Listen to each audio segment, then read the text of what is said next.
Assalamualaikum warahmatullahi wabarakatuh. Kami dari kelompok model bisnis dalam kasus subscription dan B2C. Perkenalkan, nama saya Ferdian Suma dan teman saya di sini ada Pak Yus yang di sini kecil.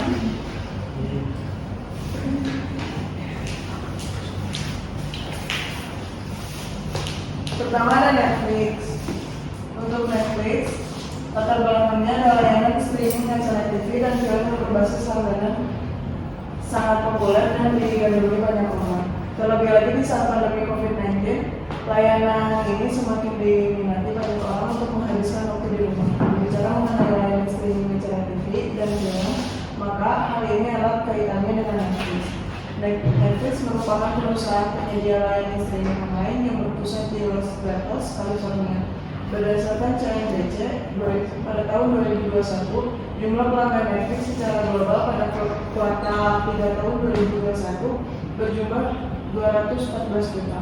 Hal tersebut menjadikan Netflix berada di peringkat pertama jumlah pelanggan terbanyak di antara beberapa layanan streaming lainnya.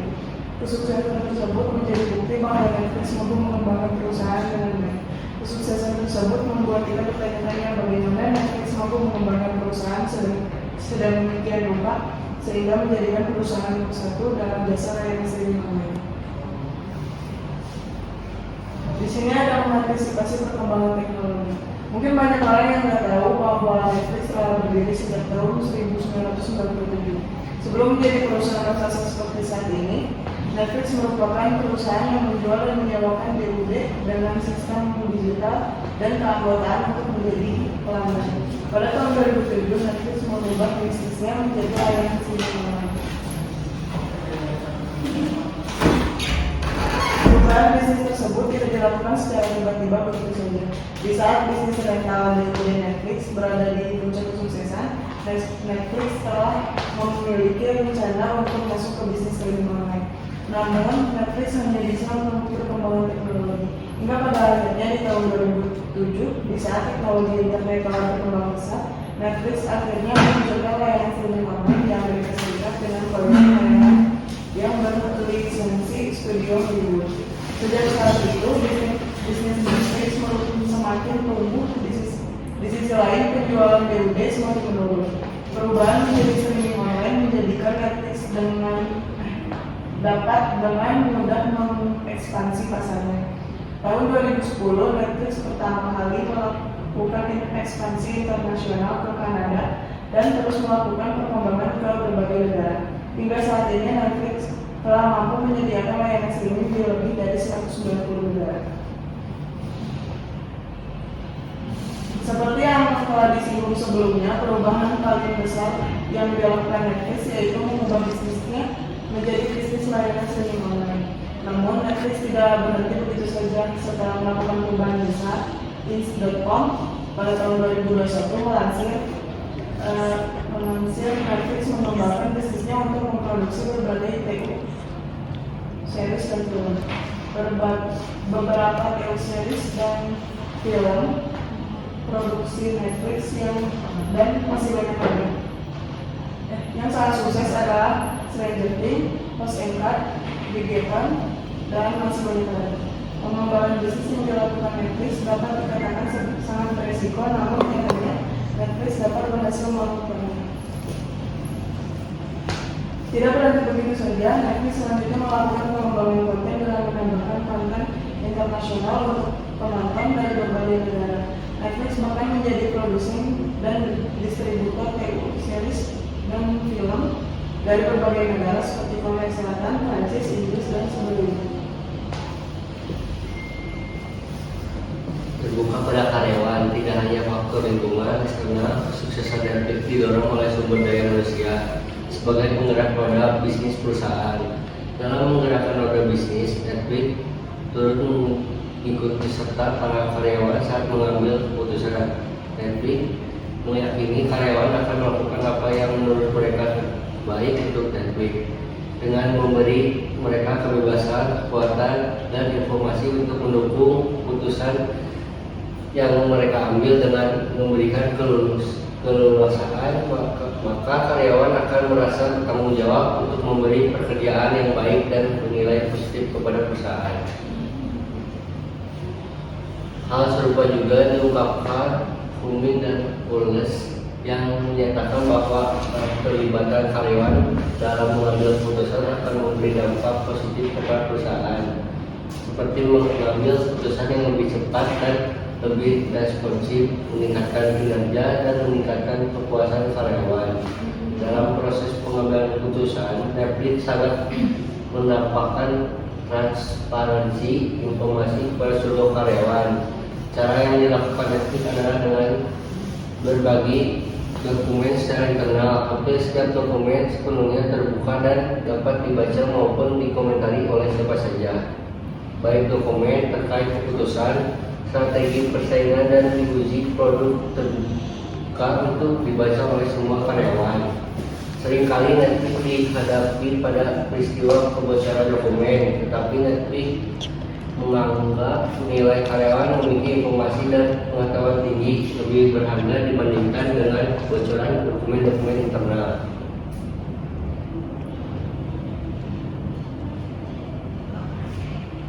Influksi seperti yang diketahui, Netflix selalu menyuguhkan tontonan yang mempresentasikan keragaman baik budaya, etnis, gender, dan sebagainya. Tidak hanya di dalam tontonan saja, si dapat beragam itu juga tercermin di internal perusahaan Netflix. Netflix percaya bahwa keragaman dan fungsi akan memberikan inovasi dan kreativitas bagi perusahaan. Sebagai perusahaan global, Netflix memiliki pegawai yang berasal dari latar belakang yang beragam, baik ras, etnik, usia, dan gender. Menyadari hal tersebut, Netflix ingin menciptakan perasaan yang nyaman bagi seluruh karyawannya dengan menciptakan Employees Resource Group sebagai ruang kepala karyawan yang memiliki kesamaan satu dengan yang lain. Ini ada salon, latar belakang, berkembangnya teknologi informasi dan kompleks kebutuhan akan informasi yang dapat dioleh dan diakses di mana dan kapan saja, menjadikan jaringan komputer sebagai pemilihan untuk mendukung hal ini. Lebih lanjut, jaringan komputer ini kita dapat konsentrasikan kepada jaringan internet. Berbagai macam teknologi internet bisa digunakan, salah satunya World Wide Web atau yang disebut web.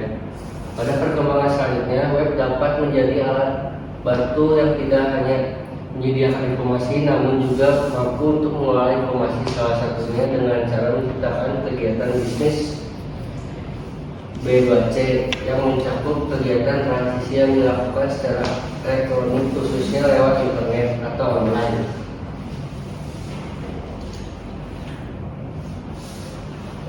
Definisi model bisnis B2C. Definisi B2C adalah sebuah proses yang terjadi apabila organisasi atau perusahaan menjual produk atau jasa kepada konsumennya melalui jaringan produk B2C. Produk B2C produk digital seperti album, film, foto, program komputer, dan update jaringan. Produk fisik.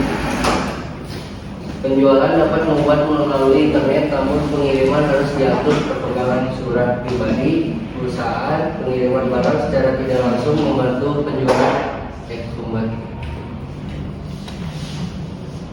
Pada zaman modern ini, semua orang selalu membutuhkan kecantikan, kerapian, dan selalu berusaha berpenampilan menarik. Kerapian tidak hanya dimonopoli oleh wanita, kaum pria pun membutuhkan kerapian dan berusaha untuk selalu tampil sebaik mungkin. Misalnya pada zaman dahulu, kaum pria malu untuk ke salon karena mereka menganggap salon hanya untuk dunia kaum wanita. Tapi pada zaman sekarang, kaum pria tidak segan-segan ke salon hanya untuk creambar atau facial. Salon AB merupakan salon yang termasuk dalam kategori salon yang besar. Di samping salon besar lainnya seperti salon Donna, salon Zuzi, salon Mel, dan lain sebagainya. Informasi dari pemilik salon AB menyatakan bahwa salon ini memiliki pelanggan yang cukup banyak, baik kalangan wanita maupun kaum pria. Berdasarkan buku tamu, terdapat 30 orang pelanggan per hari dalam salon ini. Salon AB berdiri pada tahun 2004. Nama Salon AB diambil dari nama pemilik salon itu sendiri. Salon ini berlokasi di Jalan Ketapang Besar nomor 3. Hingga saat ini jasa-jasa yang ditawarkan adalah creambath, blow dry, perming, set, cutting, coloring, set filling, make up, facial, manicure, pedicure, lulur. Dan dalam suatu jasa salon kecantikan terdapat beberapa atribut yang dapat mempengaruhi konsumen untuk menggunakan jasa salon tersebut. Untuk analisis UMKM-nya, yang pertama hasil penelitian. Dalam perusahaan jasa salon yang bisa menjadi hambatan adalah keterbatasan tenaga kerja yang profesional yang dimiliki perusahaan jasa salon yang tidak sinkron dengan perkembangan zaman. Agar mendapat kualitas jasa salon yang baik, selera konsumen yang selalu berubah-ubah, maka semua ini harus diantisipasi sebelumnya. Tidak mungkin perusahaan untuk memuaskan seluruh, bahkan beberapa kelompok konsumen menimbulkan suatu pemikiran bahwa perlu suatu perhatian atau bahkan yang lebih pada kelompok konsumen tertentu yang dianggap paling menguntungkan, sehingga perlu dibuat segmen pasar. Dengan hanya memfokuskan kepada pemakai jasa yang memiliki karakteristik yang sama, maka usaha perusahaan untuk memenuhi kebutuhan dan keinginan konsumen menjadi lebih mudah. Untuk data minat konsumen ada 5. Yang pertama ada harga, lokasi, produk, pelayanan, dan fasilitas. Untuk lokasi salon AB berdekatan dengan bengkel, maka para konsumen banyak yang mengeluh dan menyarankan untuk pindah ke tempat lain, dan ini juga tidak sesuai dengan syarat berdirinya suatu salon berdasarkan saran dari lembaga pelatihan keterampilan ahli kecantikan dan pertanian Indonesia tentang syarat pendirian suatu salon. Dikatakan bahwa untuk mendirikan suatu salon lokasinya harus strategis, tetapi kenyataannya bahwa salon AB berdekatan dengan bengkel. Untuk produk sendiri, pihak salon AB harus tetap mempertahankan kualitas produk yang ditawarkan. Adapun cara pihak salon AB mempertahankan kualitas produknya antara lain, misalnya untuk facial atau creambath, salon AB tetap menggunakan produk racikan dari dokter karena konsumen merasa cocok dengan produk tersebut. Selain itu, ada hal lain yang perlu disarankan pada pihak salon AB, di mana selama hal tersebut belum dilakukan, pihak salon AB yaitu menerima pesanan produk racikan seperti obat jerawat bagi para konsumen yang tidak sempat ke salon. Dari segi pelayanan, pihak perusahaan harus selalu mengutamakan pelayanan yang selama ini dilakukan seperti keramah tamahan, sopan santun, dan keterbukaan dalam komunikasi. Modal yang baik untuk menarik konsumen, namun demikian tidak hanya itu saja yang perlu dilakukan. Dari segi fasilitas, atribut fasilitas ini adalah menambah fasilitas salon AB seperti menambah ruang khusus untuk facial dan creambath. Selain itu, ruangan salon harus selalu berubah agar tidak menimbulkan kejenuhan konsumen. Dan terakhir, salon AB harus menggantikan peralatan lama menjadi peralatan terbaru sesuai dengan perkembangan zaman supaya tidak dipandang konsumen sebagai tempat merias dengan peralatan-peralatan yang ketinggalan zaman. Ada citra, salon AB selalu mengikuti perkembangan mode dan senantiasa selalu mengikuti perkembangan ilmu pengetahuan. Karena seperti ilmu-ilmu lainnya, ilmu kecantikan berkembang terus. Karena itu, pihak salon AB perlu mengikuti ilmu pengetahuan umum dan ilmu kosmetik khususnya. Ini berguna baik untuk kepentingan sendiri maupun kepentingan konsumen agar senantiasa memberikan perawatan yang modern dan up to date. Sekian dari kelompok kami, dan mau bertanya. Nama saya Jenny dengan NPM 8085 mau bertanya, apakah sebaiknya rancangan dari suatu situs B2C itu jika dilihat dari sudut pandang konsumen dan dari sudut pandang perusahaan? Oke, terima kasih Dede. Saya ingin bertanya, Boleh. Nadia Purmadewi NPM 2020-153. Pertanyaannya, apakah kalian memiliki rencana untuk berekspansi? Mau ngejawab dari pertanyaan Diani. B2C harus dari sudut pandang konsumen karena pelanggan terlibat langsung dari inspirasi dari situs. Transisi membutuhkan perbedaan desain dan mendasar. Oh ya, oke, baik, terima kasih. Saya mau menjawab pertanyaan dari Nadia.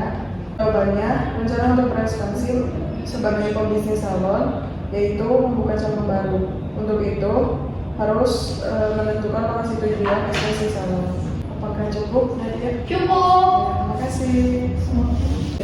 Sekian dari kelompok kami. Mohon maaf bila ada kesalahan. Wassalamualaikum warahmatullahi wabarakatuh. Waalaikumsalam warahmatullahi wabarakatuh.